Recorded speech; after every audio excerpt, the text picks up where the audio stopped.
네, 안녕하십니까. 자, 오늘 6월 8주차 마지막 수업이고요. 이제 기본서 요약점은 다 끝내고 7월부터 이제 문제풀이 과정이 들어갑니다. 아마 기억나실지 모르겠어요. 제가 원래 1월달 첫 수업 시간에 강조한 게 뭐냐면요. 우리 시험을 쉽게 동착객을 하기 위해서는 반드시 민계공 세 과목을 끝내자고 강조를 했습니다. 민계공. 그러면서 제가 1월 초 첫 수업에 기한을 6개월 드렸어요. 6월 말까지 민계공을 끝내게 되면 동착객은 전혀 문제가 없다. 그러면서 덧붙이 말은요. 이렇게 강조를 해도 결국 6개월 뒤에 다 지켜보니까 상당히 오랜 지켜보니까 결국 민계공 끝낸 사람은 불과 10%, 많아봤자 15%밖에 안 되더라. 아마 그걸 여러분이 지금 경험하실 거예요. 그래서 불과 한 10% 정도가 민계공을 끝내거든요. 나머지 80%, 90%는 하나같이 정리가 안 되고 절절내고 있어요. 그게 현실입니다. 6개월이 지났는데. 자, 그렇다면 그 현실은 받아들여야 되겠지만 중요한 것은요. 다음 달 7월, 8월, 9월, 10월 넉 달이 정말 중요해요. 공부가 되었건 공부가 덜 되었건 남은 넉 달 정말 밀어붙여야 됩니다. 밀어붙이면 이기는 거거든요. 그래서 어쨌건 6월 마무리 잘 하시고요. 앞으로 넉 달 정말 바짝 열심히 하셔야 됩니다. 자, 부탁드리겠고요. 자, 오늘 교재를 보시면 247페이지입니다. 자, 감정평가 3방식인데요. 자, 3방식은 오늘 4시간 동안 3방식만 정리합니다. 3방식. 아마 여러분들이 전국 어느 학원 수업을 듣더라도 3방식 자체를 4시간 만에 설명하는 선생은 어디 가도 찾아볼 수가 없을 거예요. 진도를 날아갑니다. 날아가는 수업 100번 들어본들 정리가 안 되고 포기할 수밖에 없거든요. 그러나 여러분들은 분명히 2월 마지막 주 수업에도 3시간 넘게 3방식을 설명했고요. 오늘 또 한 번 더 재탕하면서 확실히 이제 정리를 하는 거예요. 자, 3방식만 또 잘하게 되면요. 학교로는 마무리가 멋지게 되고요. 자신감이 생기는 거예요. 자, 지금부터 4시간 동안 3방식을 정리하겠습니다. 자, 247페이지 보시면 표가 나와요. 자, 가치 3면성이 비용성과 시장성과 수익성입니다. 자, 이 가격 3면성 이것을 지금부터 강의 노트를 보시면 돼요. 자, 강의 노트 보시면 3방식과 물건별 평가 방법이 나옵니다. 먼저 가격 3면성이 이렇게 나와요.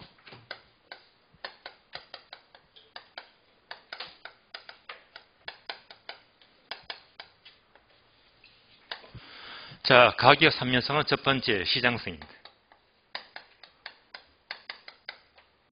다음에 비용성이고요. 수익성입니다. 자, 이것이 이제 3방식과 연결이 되는데요.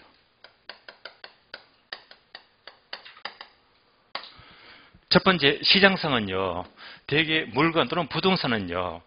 자, 시장에서 얼마의 가격으로 거래가 되느냐 이런 관점에서 가격을 하는 방법이 되겠고요. 다음에 비용성 관점은 대개 물건은 얼마의 비용이 투입되어서 만들어졌느냐는 관점입니다. 세 번째 수익성은 얼마의 수익을 얻어서 이제 그 물건이 만들어졌냐 세 가지 관점인데요. 따라서 시장성에 착안한 방식이 바로 비교 방식입니다.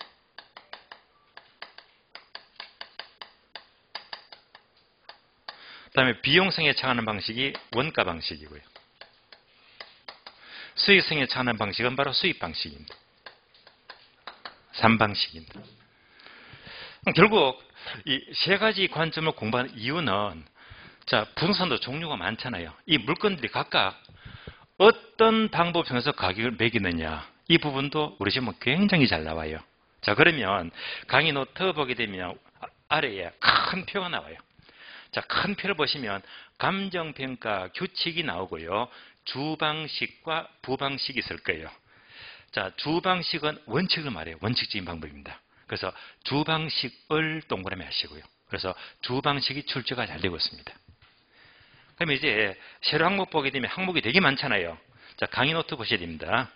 그러면 이제 실황목을 보게 되면 지금부터 시험에 잘 나오는 거 체크해 드릴게요. 첫 번째, 토지 동그라미. 두 번째, 건물 동그라미.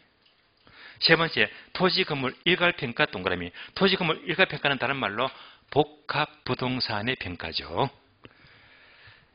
자, 그러면 이제 한 칸 내려가서 과수원 동그라미. 공장과 광업자를 있는데 공장만 동그라미. 자, 자동차 등이 나옵니다. 그러면 오른쪽에 보게 되면 자동차 등 하게 되면 단어가 4개 있죠. 자동차, 건설기계, 선박, 항공기계 4개인데요. 다 필요 없고 자동차만 동그라미. 자, 동산 내려가고 임대료 있죠. 임대료 동그라미. 그리고 무형자산 동그라미. 그래서 얘들이 출제가 다 되었고 또 나온다면요. 여기서 출제가 돼요. 만약 여기서 나온다면요.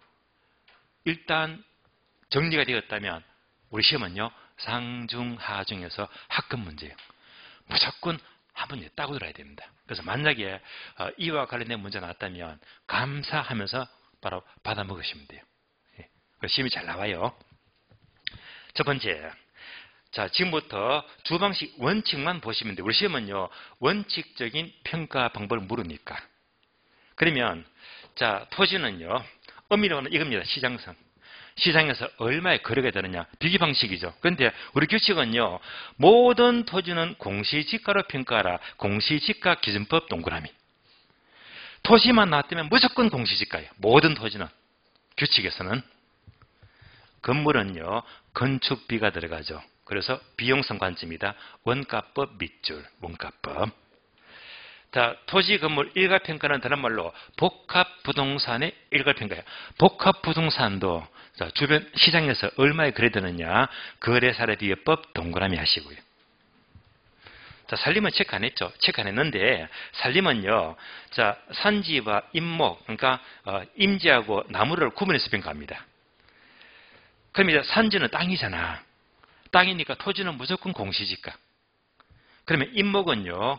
자, 임목은 대개 나무를 잘라서 가구를 만드는 재료로 쓰잖아요. 그래서 그 임목 시세가 시장에서 얼마에 거래되느냐 해서 거래사례법을 따지는 거예요. 물론 오른쪽 소경목림은요. 나이가 어린 나무를 말해요. 나이가 어린 나무는 시장에서 자, 거래가 어려우니까 얘는 바로 비용을 따지더라. 자, 과수원도 주변 시장 시세를 따져요. 자, 시장성이다. 거래사례비교법은 밑줄 하시고요. 자, 공장과 광산인데 공장은 또 아셔야 됩니다. 공장은요. 자, 개별 물가 평가액의 합산 밑줄. 이걸 말하죠. 공장하게 되면 우리가 상식적으로 공장 건물이 있죠. 다음에 자, 작업실이 있고요. 또 중간에 기계도 막 있고요. 다음에 주변에 공장 이렇게 나무도 있고 임목이 있고 또는 이제 자동차도 있는 거고요. 이걸 다 합친 게 이제 공장시설이잖아요. 그러니까 이제 토지는 공시지가, 건물은 원가법, 기계도 원가법, 자동차 거래사례비교법이죠. 이런 식으로 일일이 이제 평가해서 모두 합산해서 구한대요. 광산은 수익이니까 수익하는 법 큰 의미가 없고요. 자, 다음에 자동차. 자, 자동차 하게 되면 오른쪽에 자동차만 동그라미 했죠. 거래사례비교법 밑줄. 자동차 하게 되면 여러분들은 자, 이 수도권 또는 서울 지역에 중고 상사가 많잖아요. 그러니까 자동차 차종에 따라서 대형, 중형, 소형차 연식에 따라서 시장 시세가 다 매겨져 있거든요. 그래서 시장성이다. 거래사례 비교법입니다. 쭉 내려가서 임대료. 자, 임대료 밑줄입니다. 임대사례비교법 밑줄. 임대료도 주변 시장 시세를 따지는 거예요. 다음에 무형자산은요. 업권과 영업권인데 영업권 동그라미. 이런 여러 번 나왔습니다. 영업권 하게 되면 이것은 이제 수익을 창출하니까 수익환원법 밑줄. 자, 지금 체크된 거 있죠. 여기서 출제가 다 되고 있어요. 그래서 이제 이런 것들을 전부 다 정리하게 되면 문제가 나왔다. 예, 기분 좋게 득점하시면 돼요. 그대로 연결해서 틀린 것만 물으니까. 자, 이제 이 표를 전부 다 종합 정리한 것이 다시 위로 올라갑니다. 위에 거 보시면 돼요. 강의 노트. 그래서 자, 다 정리해서 보니까 시장성이다. 비교 방식으로 평가하는 주된 물건은 바로 토지다. 토지는 시장성입니다. 그런데 우리 규칙은요, 모든 토지는 공시지가로 평가하라. 예. 우리 규칙은요, 공시지가 기준법입니다.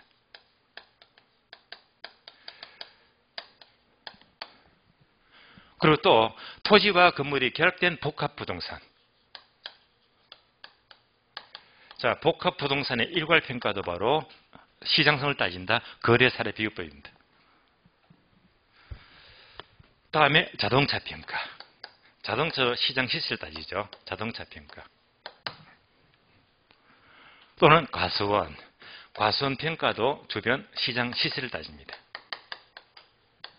그래서 거래사례비교법 시장성을 모아서 정리해 보았습니다. 다음에 자, 비용성 원가 방식은요, 대표적인 게 건물이죠. 건물은 건축비가 들어가잖아요. 건물의 평가입니다. 자, 이것 이외에도 건설기계 또는 선박, 항공기다. 이런 것들을 통틀어서 뭐라고 그러죠? 준부동산. 유의할 점은요, 준부동산 중에서 자동차만 빠졌네. 자동차는 바로 중고 시장 시세를 따지잖아요. 그래서 자동차 평가가 출제가 잘 되고 있잖아요. 자동차 평가는 거래사례 비교법이다. 다음에 수익성에 의한 수입 방식은요, 바로 광산 평가. 어장도 수익을 창출하죠. 그리고 출제가 잘 되는 것 무형자산입니다. 무형자산 중에서도 특히 영업권 평가입니다.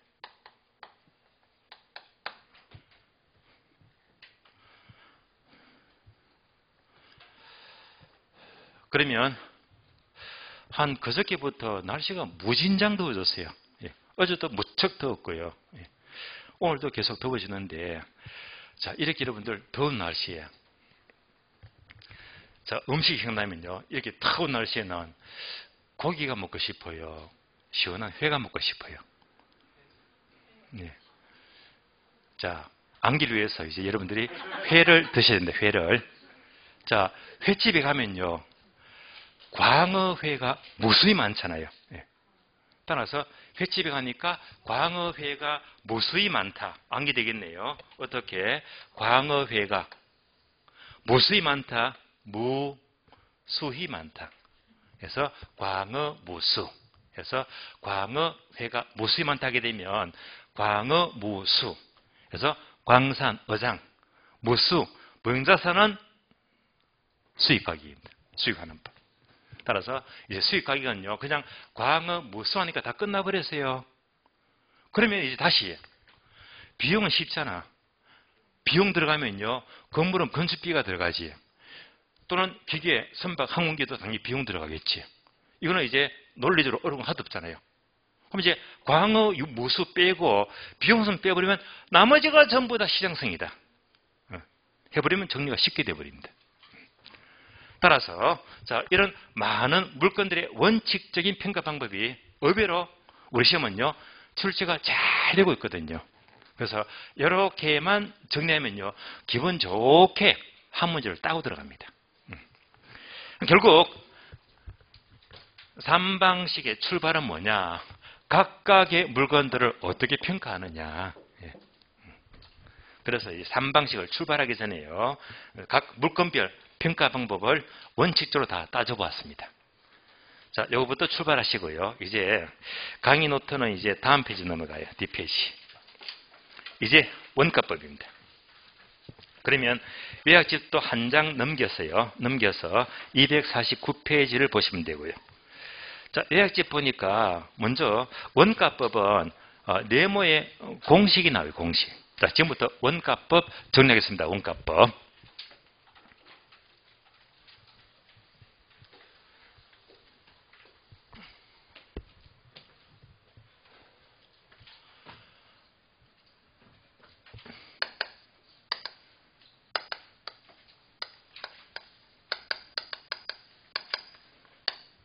자, 앞에서도 보았지만 원가법은 비용성에 차가는 방식입니다.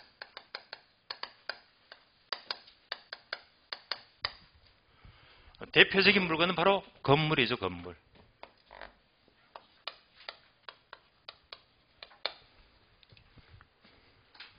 자, 건물이나 기계나 선박 등은요, 한마디로 상각 자산이죠.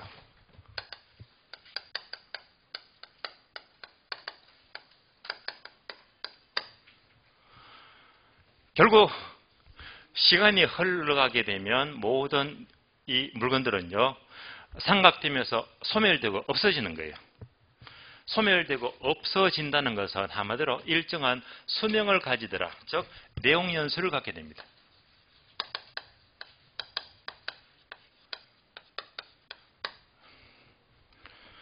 자, 유의할 점은요, 이런 질문도 잘 나와요. 감정평가에서는 자, 내용 요소가 두 가지가 있는데, 수명이 두 가지. 물리적 수명과 경제적 수명입니다. 그 중에서 감정평가가 경제적 가치 구하는 작업이니까 경제적 수명을 더 중시합니다. 요즘은 잘 나와요. 따라서 물리적 내용 요소를 중시한다. 무조건 틀린 말입니다. 경제적 내용 요소를 중시합니다. 자, 그러면 이제 내용 요소 하게 되면 이런 흐름 아시잖아요. 라지 n 이퀄 스몰 n 플러스 n 닷입니다. 라지 n은요, 전기간, 전 내용 연수를 가리키고요. 스몰 n은 지나온 경관 연수, 경관 연수를 가리키고, n 닷은 앞으로 남은 잔존 연수를 말해요. 잔존 연수다. 자, 간단하게 숫자 넣게 되면 어떤 건물이 5년 지났습니다. 5년. 앞으로 남은 수명이 15년 남았대요. 전체 수명 몇 년? 20년. 이런 내용을 알 수 있잖아요. 자, 원가법 기본 출발입니다. 그럼 이제 공식을 보게 되면 강의 노트 보시면 돼요. 강의 노트 보시니까 이제 네모 박스 공식이 짧게 나와 있죠. C 마이너스 dn 이퀄 pn이다.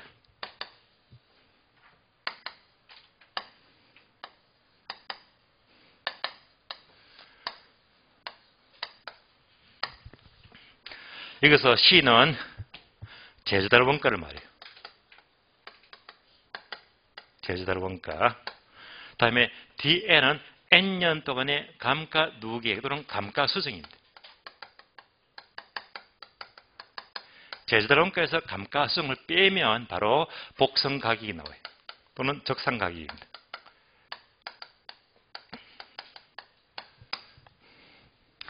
자, 이것만 놓고 보더라도 원가법은 공부를 두 가지만 하면 되겠네요. 제조원가가 뭐냐, 감가 수정이 뭐냐, 두 가지만 정리하시면 돼요. 그런데 우리 시험은요, 압도적으로 감가 수정이 너무 중요하다. 가장 중요합니다. 그럼 이제 이 두 가지를 간단히 풀어서 본다면 이런 예가 기억나실 거예요. 어떤 건물을 지었습니다. 얼마 주고? 2억 주고요. 요때 2억이 건물의 총 원가죠. 얘가 바로 제조달 원가입니다. 얼마? 2억. 제조달 원가는 총 원가를 말해요. 2억 주고 지었는데 이 건물의 전체 수명은요, 20년 잡을게요. 전냉연수가 20년이다.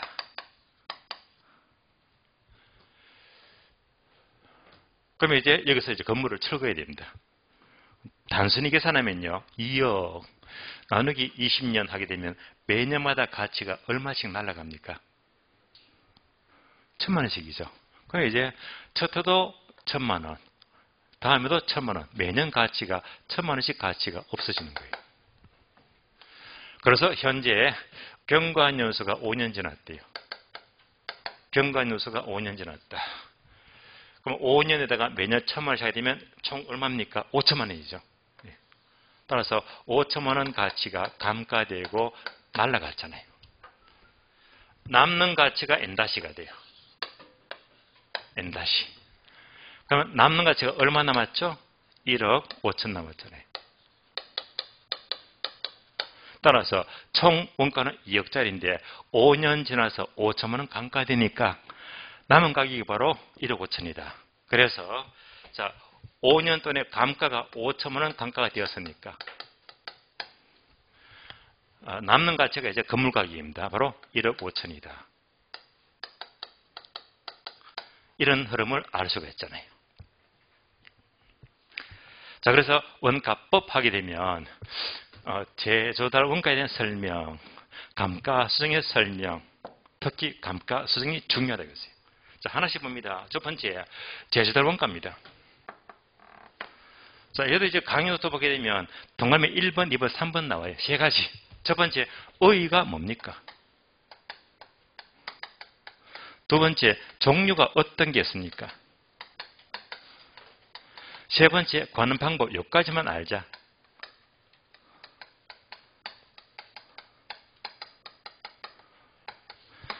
자, 여기서 지문 5개 뽑아내면 한 문제가 돼요. 이 자체가.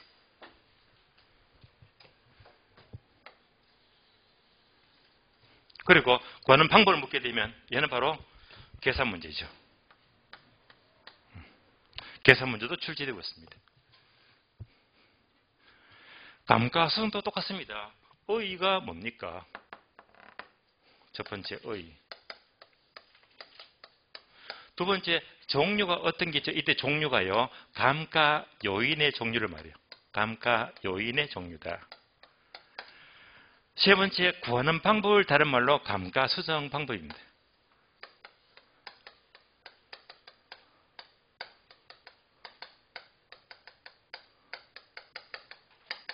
그러니까 똑같이 의, 종류, 구하는 방법 똑같이 비교해서 정리하시면 돼요.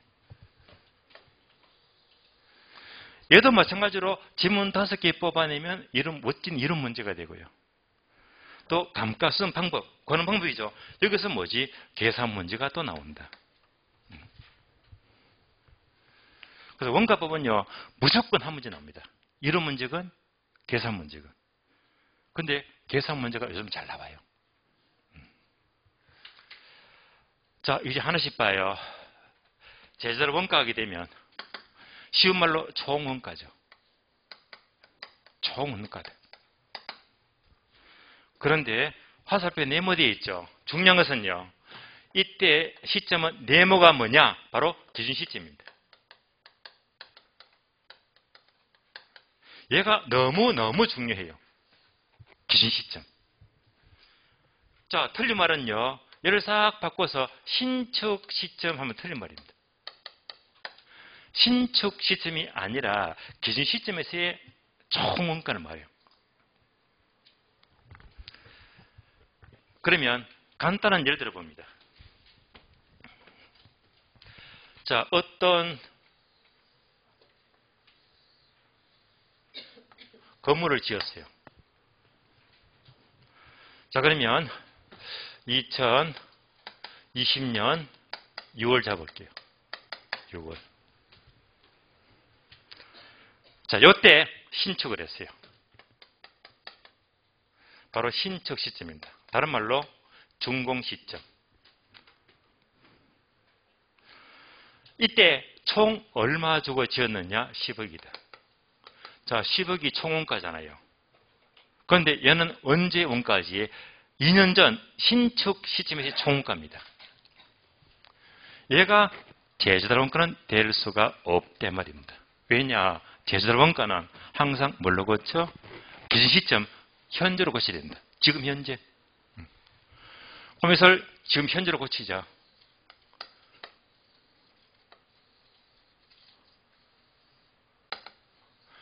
자, 2년 후 지금 현재 이랑 똑같은 건물을 짓게 되면 2022년 6월입니다. 얘가 바로 기준 시점입니다. 현재를 말이에요.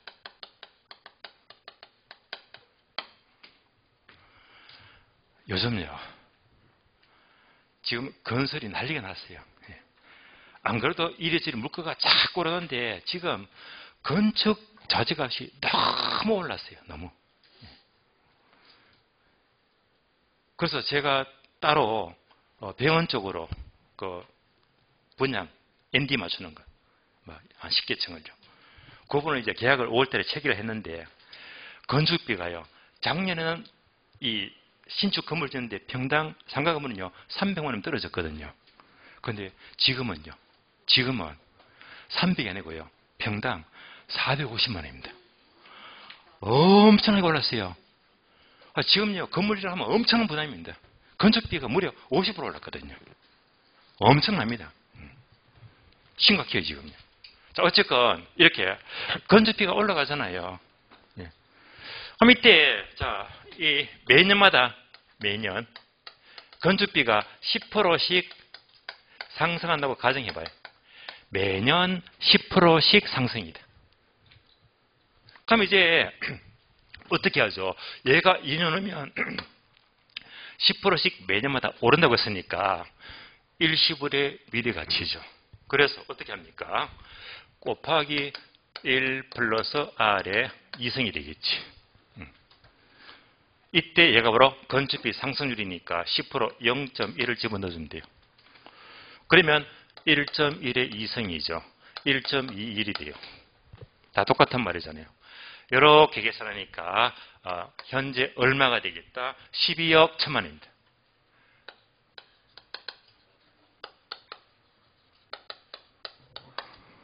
따라서 2년 전 건물을 지금 똑같이 짓는다면 총 원가는 12억 1천만 원 주면 짓겠단 말입니다. 얘가 바로 기준 시점에서의 총 원가, 얘가 바로 제시달 원가란 말이에요. 따라서 제시달 원가는 신축 시점의 원가가 아니고 기준 시점에서의 총 원가를 말합니다. 자, 왜 자꾸 강조하죠? 여기까지가 뭐지? 이론 시험. 자꾸 신축을 집어넣거든. 이론 시험. 계산 문제는요, 얘가 너무 중요해요. 자, 항상 계산 문제는요, 2년 전 준공했다. 준공 시점을 주거든요. 주게 되면 얘를 이렇게 여러분들이 고쳐야 됩니다. 계산 문제는요. 그래서 계산 문제가 가장 중요한 것은요, 항상 준공 시점을 주게 되면 뭘로 고친다? 기준 시점으로 고치는 것이 가장 중요한 포인트입니다.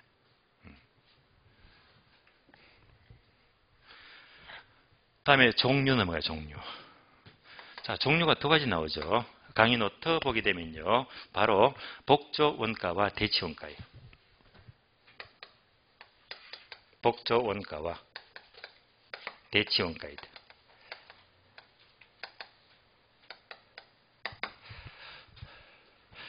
그러면 자, 그대로 보시면 돼요. 복조 원가는 물리적 개념입니다.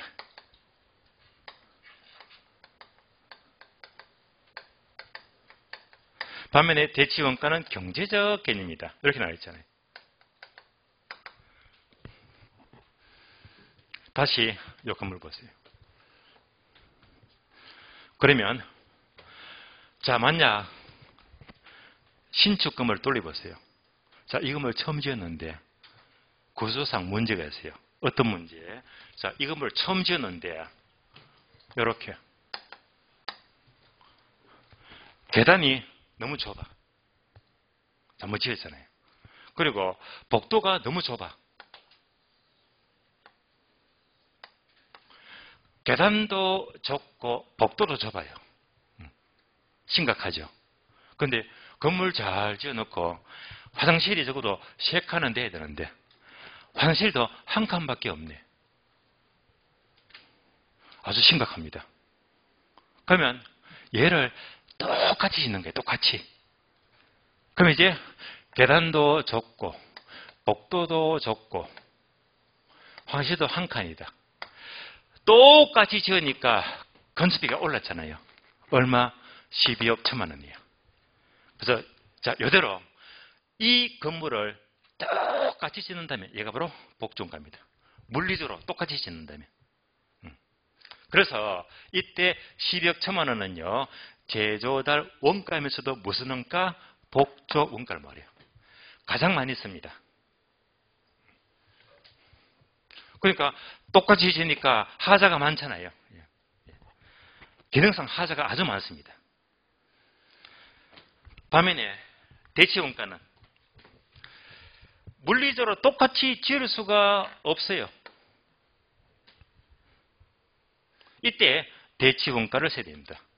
만약 이 건물이 2년 전 신축한 건물이 아니고 30년 전에 지었다. 30년 전 건물. 이 건물은요, 이제 철거 직전이잖아요. 이런 물건을 똑같이 지을 수가 없잖아요. 그러니까 아주 오래된 건물이죠. 예. 아주 오래된 건물. 그러니까 이제 다시 말하면요, 얘는 바로 최근 건물이 되고, 최근 건물. 최근 건물. 얘는요, 오래된 건물입니다. 오래된 건물. 또 30년 전 오래된 건물은요, 물리적인 축조가 불가능하잖아요. 이럴 때는 경제적 값어치를 따지자. 예. 그럼 이때는 이때 10억 주고 시더라도 지금 값어치게 되면 불과 1억도 안 될 거예요. 얘가 바로 대치원가입니다. 그래서 최근 건물은 똑같이 짓자, 복지원가. 오래된 건물은요, 물리적 축조가 불가능하니까 바로 대치원가 개념을 따져보자. 그러면 이렇게 오래된 건물은요, 결함이 너무 많잖아요. 이걸 전부 다 감안하니까 겨우 1억밖에 안 돼. 이럴 수도 있잖아요. 얘가 대치원가 개념이 되고, 따라서 얘는요, 다시 말하면, 자, 기능적 단가를 고려하지 않습니다. 기능적 감가를 고려하지 않는다. 왜? 많은 하자가 이미 반영이 됐기 때문이다. 모든 하자를 전부 다 고려하니까 값어치가 뚝 떨어지는 거예요.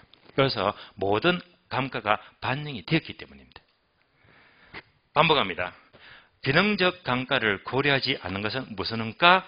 복지원가가 아니라 대치원가. 대치원가는 기능적 감가를 고려하지 않습니다.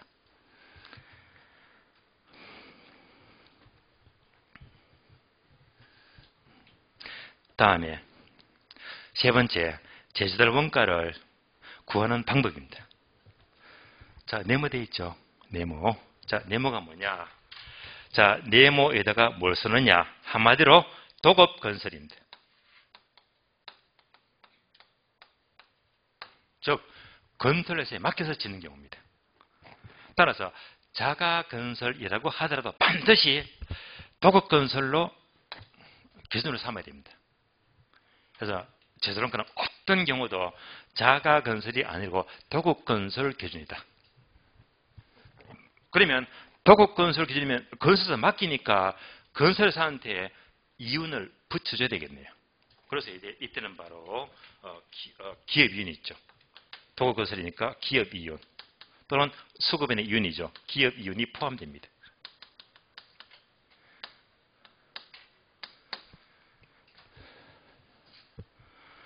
따라서 제조달 원가에는 기업이윤이 포함되지 않는다 하면 틀린 말입니다. 포함된다. 왜? 도급건설이니까. 자, 그러면서 강의 노트북에는 쓰지는 않겠는데요. 제조원가 이꼴 단어 두 개죠. 표준적 건설비 플러스 통상 부대비용 이렇게 나와 있잖아요. 자, 제조원가는요. 여기서 출처가 전부 다 되고 있어요. 더 안 나와. 그리고 만약 계산 문제가 나온다면 포인트가 뭐라고 했죠? 항상 이런 자료를 주거든. 준공 시점. 얘를 뭘 고친다? 이렇게 해서 계시점으로 고치는 걸 묻습니다. 계산 과정은요. 자, 저런가 설명을 마치면서 이제 요약집 확인합니다. 자, 요약집은요, 제조달 원가가 250페이지죠. 250페이지 보시면 괄호 3번 제조원가입니다. 1번 개념 보게 되면 현존 물건을 자 기준 시점 동그라미 신축 시점 틀린 말이고 준공 시점도 틀린 말입니다. 기준 시점에서 맨 끝에 보게 되면 필요한 밑줄 하세요. 적정 원가 총액 밑줄 총 원가를 말해요. 3번 내려가죠. 종류. 종류는요. 1번 복지원가와 2번 대치원가. 복지원가는요. 똑같이 짓는다면 최근 건물이죠. 그래서 물리적 측면 밑줄. 물리적 개념입니다. 2번 대치원가는요. 자, 오래된 건물이죠. 그래서 효용 측면 밑줄. 다른 말로 경제적 측면입니다. 한 줄 내려가서 밑줄 하세요. 기능적 감가를 추가로 수행하지 않는다. 기능적 감가를 따로 하지 않는다라고 했어요. 왜? 이미 반영됐기 때문에. 4번요. 제조원가의 구성, 다른 말로 구하는 방법인데요. 2번 보시면요. 제목을 밑줄 하세요. 도급건설 기준 밑줄. 도급건설이기 때문에 자 중간 문장을 보게 되면 수급인의 이윤, 괄호, 기업인은 항상 포함 밑줄. 그래서 수급인의 이윤 또는 기업인이 포함됩니다. 그래서 오른쪽 페이지 박스 보게 되면 재료원가는 표준적 건설비 플러스 동상, 부대비용 두 가지 요소로 이루어지고 있습니다. 5번요. 재료원가 찾는 방법은 직접법과 간접법인데 X 보지 마시고 우리 시험과는 무관합니다. 버리시고요. 재료원가 보았습니다. 그러면 여기까지 봤으니까 문제 확인. 문제 보세요.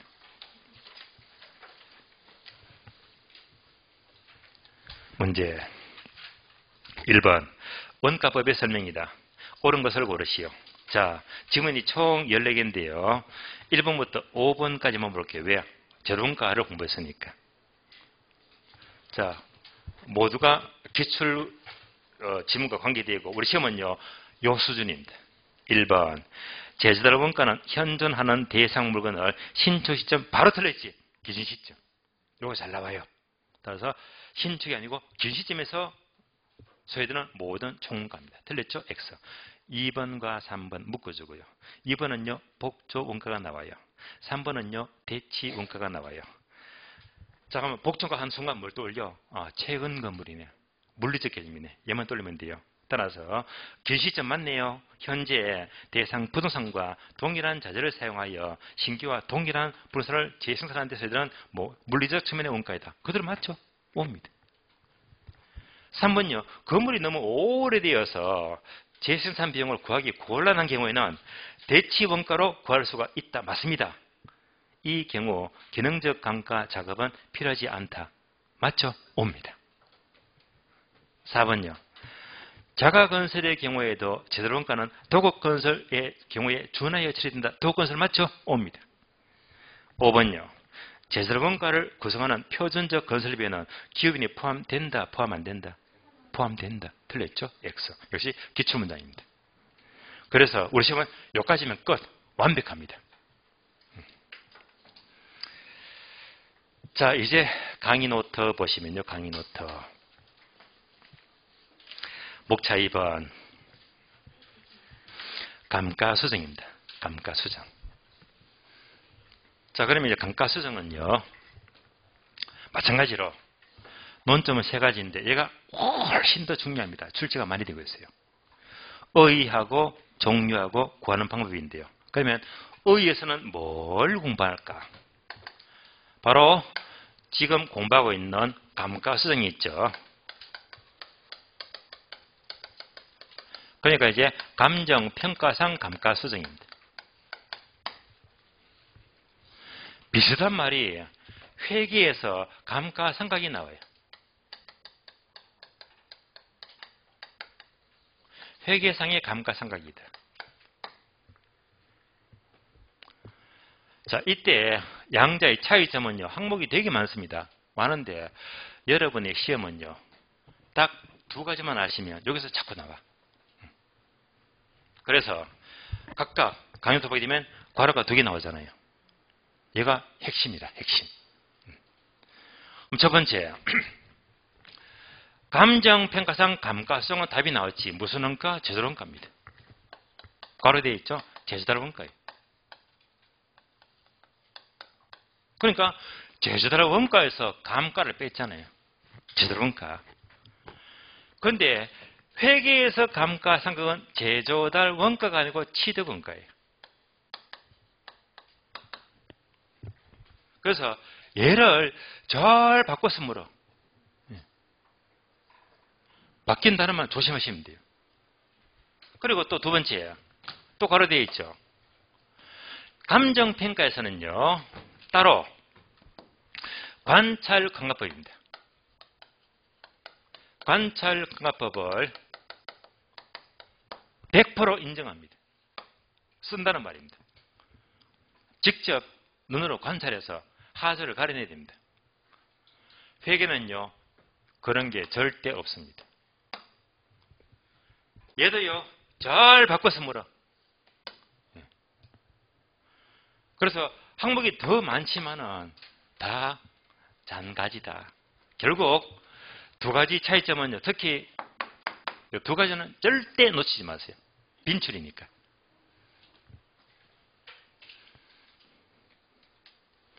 다음에 감가 요인.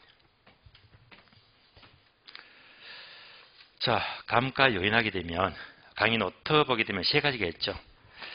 자, 물리적 감가, 기능적 감가, 경제적 감가 세 가지입니다. 자, 물기경 세 가지죠. 그래서 물리적 감가. 다음에 기능적 감가. 다음에 경제적 감가예요. 세 가지.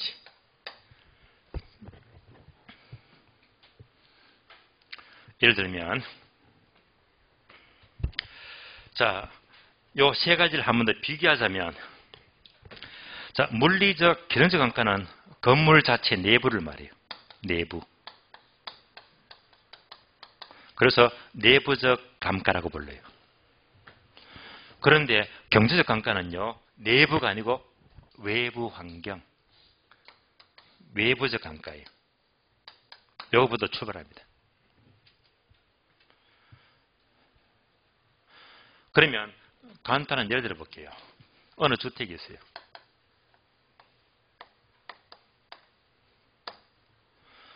자, 이 주택이 30년 지났다. 무슨 말이죠? 너무 노후화되었잖아요. 이렇게 시간이 오래되어서 노후화되었다. 바로 물리적으로 노후화되었다. 이게 바로 물리적 감가입니다. 물리적 감가. 그러니까 물리적 감가는요, 시간이 흘러가니까 노후화되고 마모되고 파손되고요.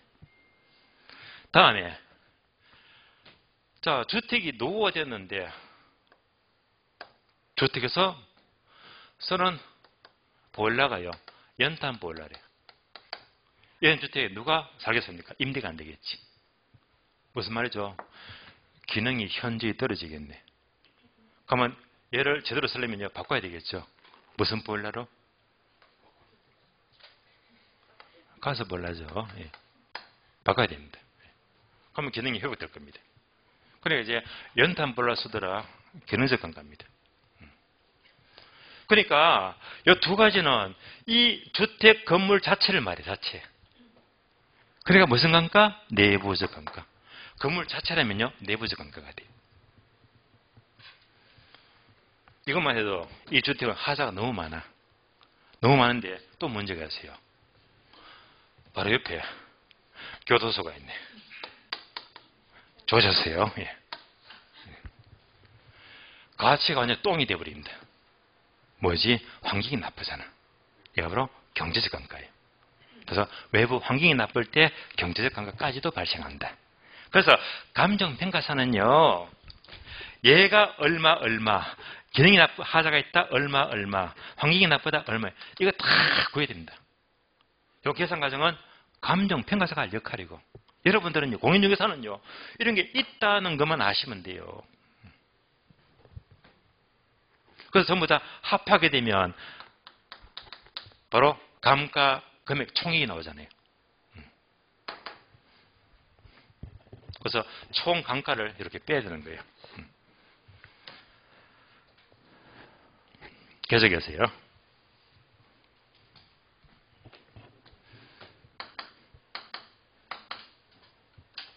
가격 형성 원리에서 부동산 가격 지원칙이 나와요. 가격 지원칙. 이렇게 강의로서 나와 있죠. 다음에 지역 분석과 개별 분석입니다. 지역 분석과 개별 분석이다.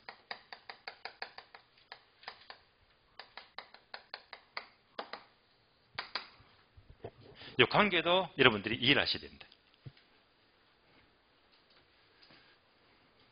그러면 물리적 감가는 시간이 흘러가니까 노후화되고 마모되고 파손되고, 포인트가 뭐죠? 시간이 흘러가니까 바로 변동의 원칙입니다. 변동의 원칙이다. 계속해서 지역 개별 분석은, 자, 이 자체가 건물 자체 내부를 말하니까 바로 내부적 감가죠. 그러니까 내부적 감가는 무조건 건물 자체를 말하니까 얘는 무조건 뭐 개별 분석입니다. 개별 분석이 돼요. 여기까지는 메모가 돼 있죠. 필기가 돼 있잖아요. 예. 그럼 그렇구나. 이해만 하시고 잊어버리세요. 시험에는 안 나와요. 그럼 이제 나머지가 네모 돼 있지. 얘가 시험에 무진장 잘 나와. 무진장. 예.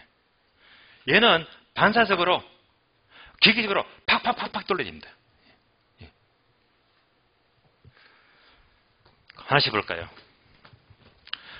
자, 기능적 감가는 주택에 연탄벌로 쓰고 있다. 하자가 많잖아요. 그러면 주택에 있는 연탄벌로는 뭔가 안 맞잖아요. 안 맞다. 뭐가 안 맞아요? 균형이 안 맞더라. 즉 균형의 원칙입니다.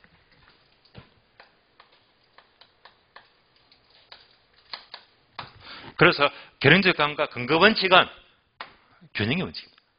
균형이 안 맞으니까 기능성 하자가 생긴대요. 다시 요 자체가 건물체 내부이기 때문에 지역 분석이다, 개별 분석이다. 당연히 개별 분석입니다.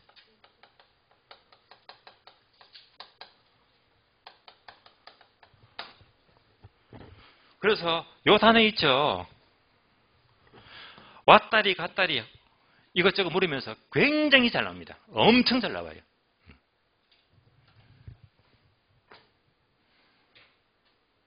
그래서 이제 눈만 착 감으면요. 하나, 둘, 셋. 세 개 다니까 쭈루룩 돌려야 됩니다. 다음에 경제적 감가는 주택이었어요. 교도소가 있대 옆에. 젖었다고 했잖아요.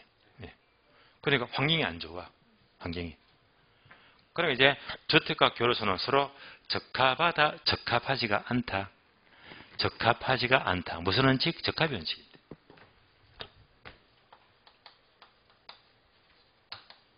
적합의 원칙이다. 적합하지 않을 때 무슨 감가? 환경이 나쁘대. 바로 경제적 감가가 발생합니다. 그럼 이제 외부 환경은요, 바로 주변, 지역과의 관계를 말하잖아요. 그래서 이제 외부적 감가, 이런 것들은 모두가 지역에 어울리지가 않네. 그래서 지역 분석이 돼요.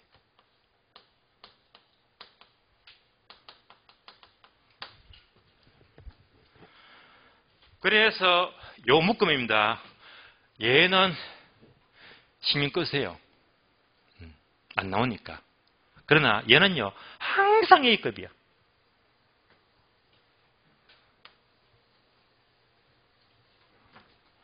그래서 이런 단어만 나왔다면 한 묶음 돌리시고, 지역 결부서 나왔다 하면 또 한 묶음 돌리시고, 감가 나왔다면 전부 다 한 묶음을 쭉 돌리자.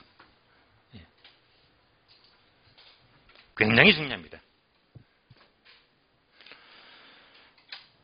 그래서 여러분은 학교로만 공부한 게 아니잖아요. 과목이 얼마나 많습니까? 과목이 하도 많아서 여러분의 머리가 그 용량을 따라갈 수가 없잖아요. 그래서 이제 이런 부담을 줄이기 위해서 또 이제 바로바로 짚어내야지, 바로바로 짚어내자. 정리합니다. 기능적 감가, 기여. 균형의 원칙, 기여. 개별 분석, 기여. 끝났네. 그래서 기여. 바로 뚫립니다. 그래서 바로 기. 기능적 감가, 균형의 원칙, 개별 분석입니다. 그래서 기능적 감가의 근거 원칙은 적합의 원칙이다. 아니지.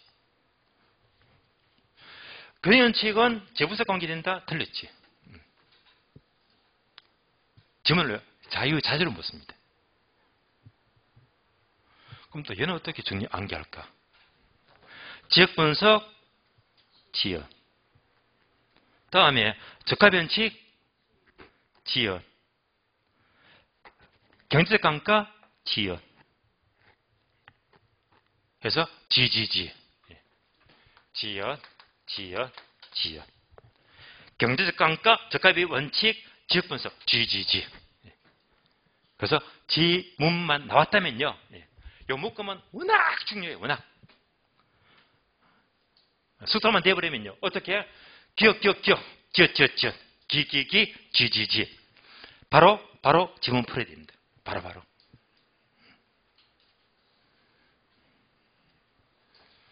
그래서 감가 요인과 가격 지원칙과 지역기름에서의 관계를 보았습니다.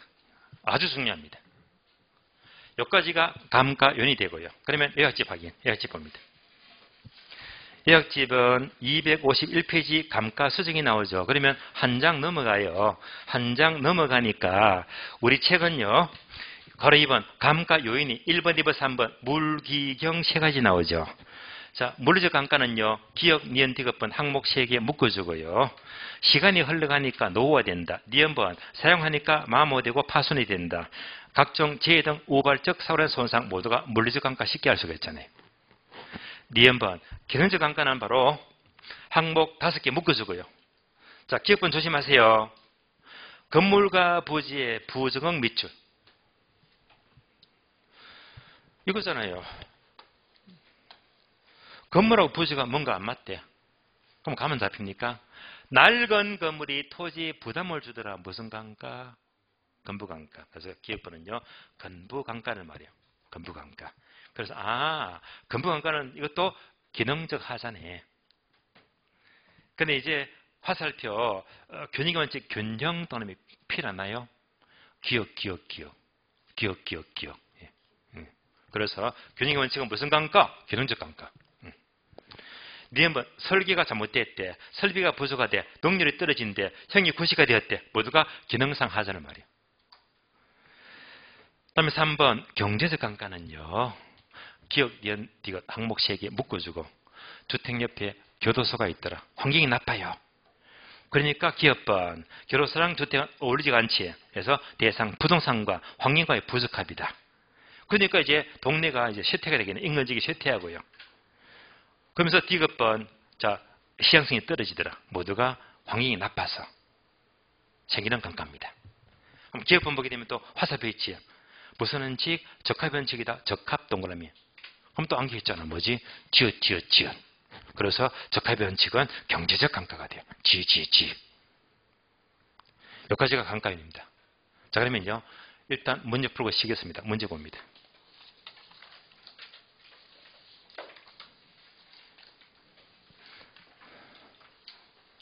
자, 문제는요.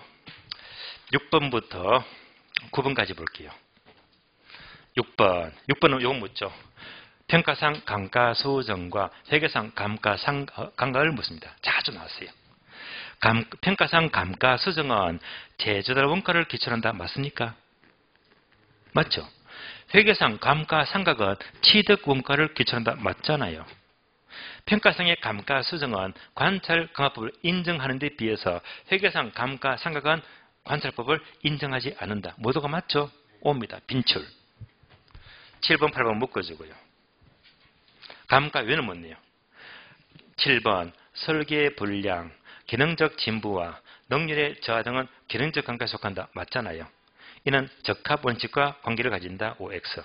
아니지. 적합 원칙이 아니고 무슨 원칙? 균형의 원칙. 기억.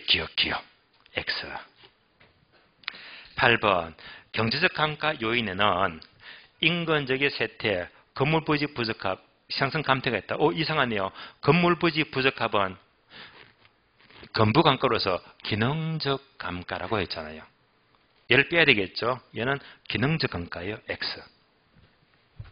9번 감가 수정을 할 때는 내용연수는 물리적 연수 기준이다. 아니지. 무슨 연수? 경제적 내용연수죠. 자꾸 물리적을 집어넣잖아요. 얘도 빈출입니다. 경제적 내용연수를 중시합니다. X. 여기까지가 감가 요인이 되고요. 자, 쉬었다가요. 다음 시간은 감가성 방법으로 넘어가겠습니다. 쉬겠습니다.